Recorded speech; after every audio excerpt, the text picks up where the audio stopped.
اللهم صل وسلم وبارك على سيدنا محمد وعلى آله وصحبه وسلم تسليما كثيرا. اللهم إنا نعوذ بك من فواجع الأقدار ومن فقد الأهل ومن حزن القلب وحرقة الشعور. اللهم إنا نستودعك أنفسنا وأهلنا ومن نحب. اللهم إنا نعوذ بك من غصة القلب وضيق الحياة. اللهم ارزقنا توبة نصوحة قبل الموت، ولا تأخذنا من هذه الدنيا إلا وأنت راض عنا يا أرحم الراحمين. ربي اكتب لنا أياما جميلة أسعدنا بتفاصيلها وأغمرنا بخيرك الذي لا يفنى. اللهم ارزقنا حظ الدنيا ونعيم الآخرة ويسر لنا أمورنا يا رب العالمين. تحياتي لكل ضيوف الكرام، أهلا بكم وأهلا بالضيوف الجداد اللي انضموا لينا. أشكركم جدا. أرجو بس ليا رجاء بالله عليكم بلاش نجري الفيديو لو سمحت. أنا حسن ابن رجل ميسور الحال لديه مكاتب تسجيل وتصدير الكثير من المحافظات، وكنت أنا من مدير بعض الفنون مع والدي. كانت حياتي منقسمة بين العمل والجهد والتعب وبين مغامراتي مع النساء، وكان هذه أسوأ شيء فيه. وكنت أعين السكرتيرة دائما وفقا لمواصفات خاصة، وكان ينتهي عملها عندي بمجرد أن أمل منها وأريد تغييرها. وكان كثير منهم بالطبع لا يتقبل معاملتي الزائدة عن الحد ويترك العمل، ومنهم من كانت تستجيب لي وأقوم بعلاقة معها حتى أمل وأقوم بعد ذلك بالتأكيد لي ترضى بعد أن أسمع ما يضايقني من حسبا وعلي الأمهات، ولكن دون أن يغير من ذلك شيئا. ومرت السنين على هذا حتى أتى سكرتيرة جديدة، وبدأ في أني أفعل معها ما تعودت عليه. وعندما حاولت أن أمسك إليها وأقبلها فوجدتها على غير العادة بالنسبة لي، أما أن تطاوعني أو تترك المكتب ولم تحضر مرة أخرى. ولكن كان رد فعل هذه الشابة مختلف، فوجدتها ابتعدت عني على الفور وقالت لي: اتق الله، لا تستغل مالك وسلطتك وصحتك، فمن أعطاهم لك قادر أن يأخذهم منك. إن استمريت في ذلك وإن كنت غير قادرة على السيطرة على شهواتك فلما تختار أن تصنع بيدك عاهرة؟ فالعاهرة كثيرة في التفريهات، اذهب واختار منهم ما شئت. فإن كل بنت تأخذ منها شهواتك فإنك تنسى أمرها وتبحث عن غيرها وتتركها لقدرها، ولا تعلم إنك كسرتها وذلتها هي وأهلها. واعلم إن الله يمهل ولا يمهل. وأنا أحتاج إلى عمل هذا لأصرف على والدي ووالدتي، هم كبيران في السن وليس لي غيرهم. لأن تركتني أعمل بما يرضي بقي، وإن لم ترغب في بقائي أذهب. فلم أرد عليها، وكان سكرات نفسها بطريقتها مفاجأة بالنسبة لي، ولكن قلت لها استمر. وكانت نيتي أن أدخلها في أي وقت خجلا منها ومن كلامها. وفعلا بعد وقت ليس بكثير غيرتها ونقلتها في الإدارة، ولكن لم يغيب كلامها عني طوال الوقت. ولكن عدت كما كنت لسيرتي الأولى، حتى كنت في يوم موعد وحده كالعادة لتأتي لي في شقتي الخاصة. ولكن كانت المفاجأة هذه المرة لم أقدر على لمسها، وكأني لم أصبح رجلا. وحاولت كثيرا ولكن دون جدوى، حتى عايرتني البنت وقالت لي: لما أنت ملكش في الموضوع بتوعدني ليه وتخليني آجي لحد هنا؟ فلم أرد عليها، وجلست على السرير غير مصدق لما حدث، وتركتني وذهبت وأنا في حيرة لما حدث، فلا أعلم ماذا حدث لي. وبعدها حاولت أكثر من مرة ولكن كانت تبوء بالفشل، حتى كنت سوف أجنن. حتى قالت واحدة منهم: روح اكشف على نفسك، رغم انها كانت تقولها مستهزئة بي.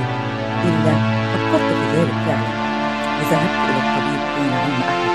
ولما قام بالكشف علي قال: إنك سليم تماما وليس بك أي شيء، قد يكون الأمر نفسي، فأنصحك بالذهاب لطبيب نفسي. وفعلا ذهبت إليه، وعندما تحدثت معه كثيرا قال لي إن ضميرك لم يمت كما كنت أنت متصور، وإن ما حدث معك هو تأثير كلام الشابة التي تعمل عندك، وإن علاجك في الزواج والبعد عن الحرام. فتركت الطبيب وأنا أفكر في الأمر، هل فعلا كل ذلك بسبب كلامها؟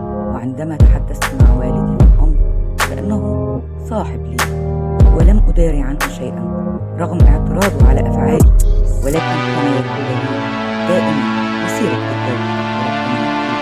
وبعد سماع كلامي قال لي لا تتجوز، فقلت له أنا أصبحت خايف حتى من الزواج، افرض اتجوزت ولم تتحسن الأمور وفضحتني زوجتي. قال لي خلاص ابعد عن الحرام حتى يتحسن الأمر بعد الشر ثم نفكر في أمر الزواج. وفعلا بعد فترة كبيرة بديت أحس بالتحسن، قررت إني أتجوز حتى تستقر حياتي. وعندما فكرت في الزواج كانت هنا الحيرة، وكل ما أعرفهم ليسوا محل ثقة لأستأمنهم على نفسي وبيتي وعرضي. وكنت جالسا في يوم أنا ووالدي فقال لي إيه رأيك تتجوز البنت؟ تتجوز البنت الشابة اللي أنت أخبرتني عنها. رديت على والدي وقلت له لكن دي مش من مستوانا.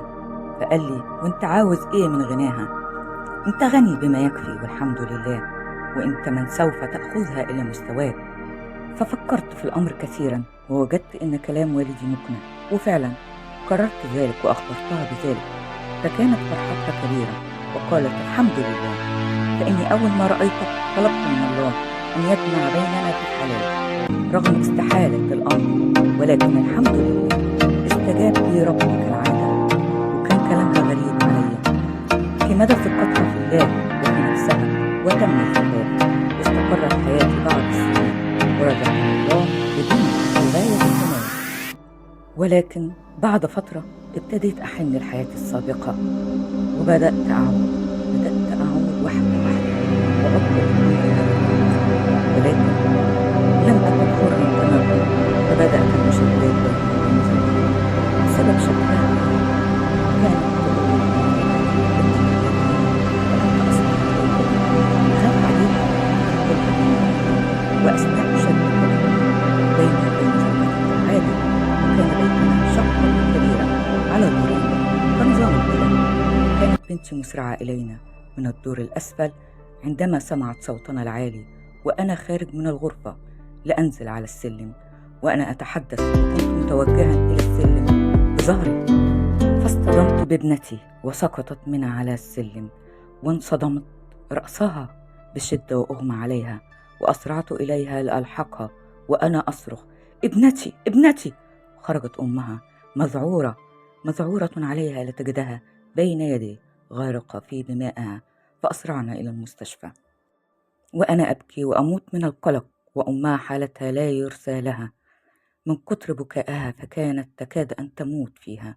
وعندما وصلنا إلى المستشفى علمنا بعد الكشف عليها إنها دخلت في غيبوبة، فظلت أمها بجانبها ليلا نهار تصلي وتدعو لها، وأنا خارج الغرفة أبكي مرعوبا وخائف ربنا ينتقم مني فيها بسبب اللي عملته في حياتي.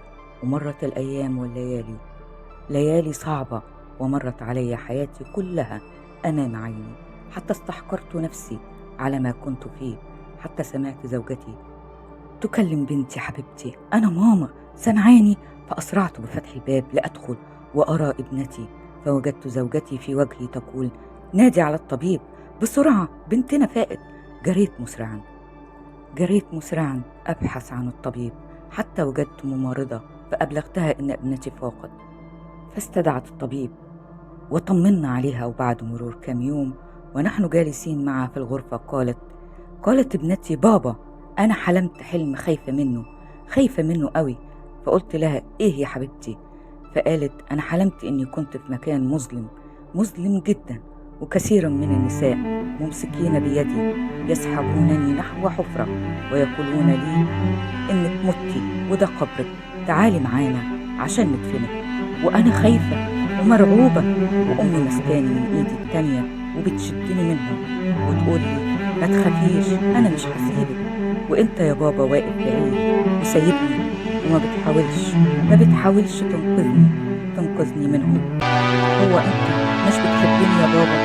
فأخذتها في حضني وظلت أبكي وقلت لها: أنا أحبك كثيرا حبيبتي، سامحيني. أوعدك أن أتقي الله فيك طوال عمري، لن أعود أبدا بعد اليوم إلى ما كنت أفعله في الماضي. فأنا نادم على ما فعلت وأتمنى من الله أن يغفر لي. تحياتي لكم جميعا، وأترككم في رعاية الله وحفظه وأمنه.